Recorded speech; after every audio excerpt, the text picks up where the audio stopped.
That's my first gig, all right? So just ignore and let's pretend I'm a professional, okay? All right, good. So, who loves telly? Who loves people who work in telly? Come on, guys. I'm one of those people, all right? I'm responsible for the brilliant shows you see on your box at home. Isn't that fantastic? Yes! Okay, so quick test to see if you've enjoyed any of my shows. Who's seen Don't Tell the Bride? Poland? No? Okay. Bear with me. What about the Berlin Wall? Rebuilt? No? Okay, well, you love this one. Who saw that brilliant, gritty BBC documentary, Three Blades? Yeah? You did what? None of you saw it? It was earth-shattering. Okay, let me just try and recreate. This is how it's pitched in. I'll try and do my best. So, it's called Three Blades. Yeah? We're going to tell the story of three knives. Right from the production line. The first knife, as we follow it, is used to kill someone. Yeah? Oh, really bad. The second knife, second of three blades. Three blades, okay, remember. Second knife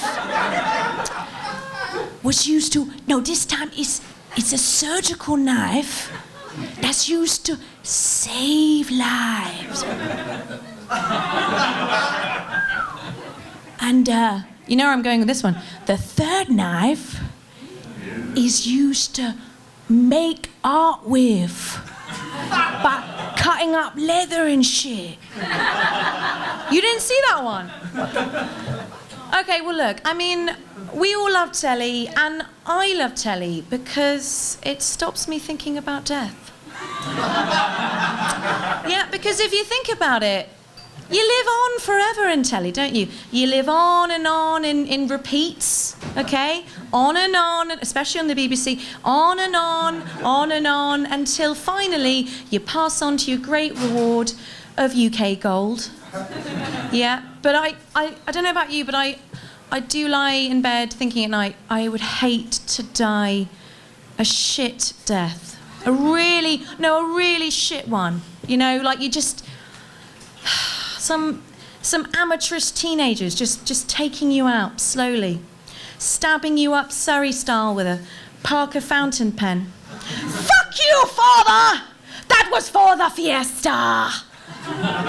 And even worse, if it happened somewhere shit, like a car park or a field, nature's car park. Think about it. And there'd be cows, huh? There'd be cows there. I mean, God, now don't get me started on cows. So, they watch everything, don't they? Always watching. Sorry, I've got caught up. This is a classic mistake. They be there watching you get shanked up real good. Do they help? Do they fuck? You know how on the news they say, and the body was discovered in the early hours of the morning by a dog walker. No, it wasn't. The fucking cows saw it first. They didn't do anything, they didn't do shit, okay? But I reckon, you know, if you look into their eyes, they'll tell you what's up. And I think I've worked it out. They're basically in a witness protection program, okay? Trying to escape that dodgy past of doing some really way out shit in some other rural shithole. And they've decided it's a clever program. We're going to ally ourselves with identical looking people, okay, and just stand there and hope no one realizes, okay? So they can't speak up, they can't help, because if they did, the leader would, you know, that'll be it. They point to the farmer, do the nod, they'd be done. They'd be steaks by next morning, yeah? But sometimes you just think, couldn't you just fucking help us out, mate? Just once. You know who the fucking culprit is.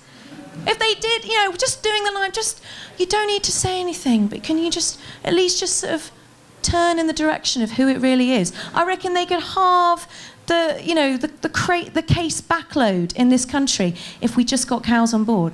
All right? And I'm going to leave you think about that. Next time you're in a field, just kind of ask them and say, look, come on, let's bring you on side. Just think of other people besides yourselves, for God's sake. You know? God.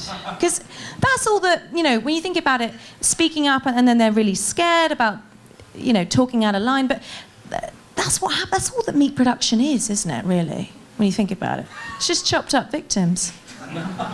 It's true. It's the case. Yeah. So anyway, where was I? Yeah, I was talking about death. No, I was talking about telly. Yes, good old telly. So, yeah. So, people always ask me, where do you get your ideas from telly? And I say 2 words, 90s board games.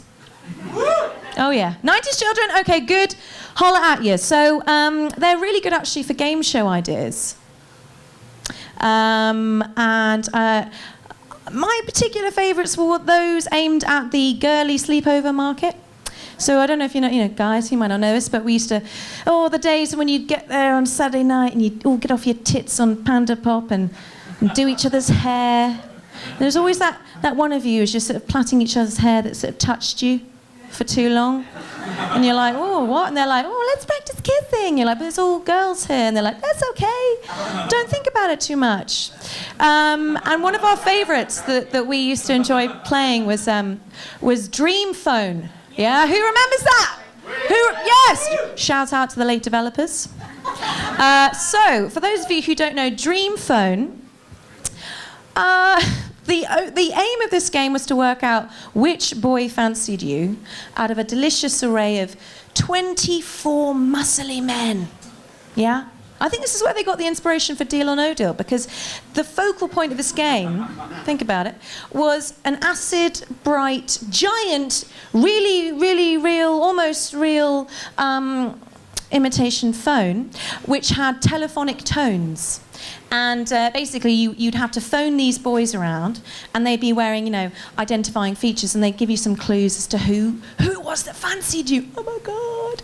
And I think, also it's a bit like, Noel and his red phone. I think that's kind of how it worked. So, yeah. And so what you'd do is you'd phone up to get these clues. So you dial the number on the phone, and then you'd ask them for the clue, and they tell you really useful things like, in a really seductive computerized voice, he's not wearing, this is my attempt to computerize, he's not wearing a hat. Phone around a bit more, and more clues. I'm wearing a hat. It's nice and hard. Why don't you try exploring yourself? Come on. Everyone's doing it. And then if you got it right, they'd say, you're right, I like you, which is amazing. But sometimes it's a malfunction. It'd be like, just stop being such a frigid bitch. Bit strange. But I loved it. It was amazing. And, I should say at this point, this game was designed for 12-year-old girls, okay, to speak to, encouraging them to interface with men, with young adults. So it's kind of like Guess Who? Guess who the big, massive pedo is? But I had my favourites, and, there was Paul. He was one of the more sophisticated paedophiles. He'd wear a wife beater and a shirt. And lovely curtains. And then there was George. He also had curtains. It was the 90s, it was the thing. And then my favourite, who remembers Mark? Yeah, he was slightly boss-eyed, but I think that added to his intensity. God, I love Mark. And I'll admit this, I used to take the phone out of the box at night and just call him up and just speak to him for hours. But it was, when you think about it, fucking terrible preparation for real life, okay? Meeting men for real in the club, I'd walk over and I'd be like, okay, hi. Talking to a real guy, and he'd be, instead of telling me, I thought he'd be like, I'm wearing a nice jacket, okay? But he wouldn't. He'd just shove a cock in my face. I'd go up to him, I'd say, another one, and I'd say, hi there. And instead of telling me where he likes to hang out, he'd just be, shove a cock in my face. And then, instead of telling another one, instead of telling me a friend that fancied me, he'd just shove a cock in my face. So, terrible practice for real life, but, sorry. Phone's going. Oh, hi, Mark. Oh, what? Where am I? Well, I'm at the gig, I told you that. What am I wearing? Pretty nondescript. A lot of black, actually, blimey. Yeah, well, look, can I talk to you later? No, I will do dinner. Just don't hit me this time, okay? All right. Well, look, guys, I'm really sorry. I've got to go. You've been brilliant. My name's Kirsty, and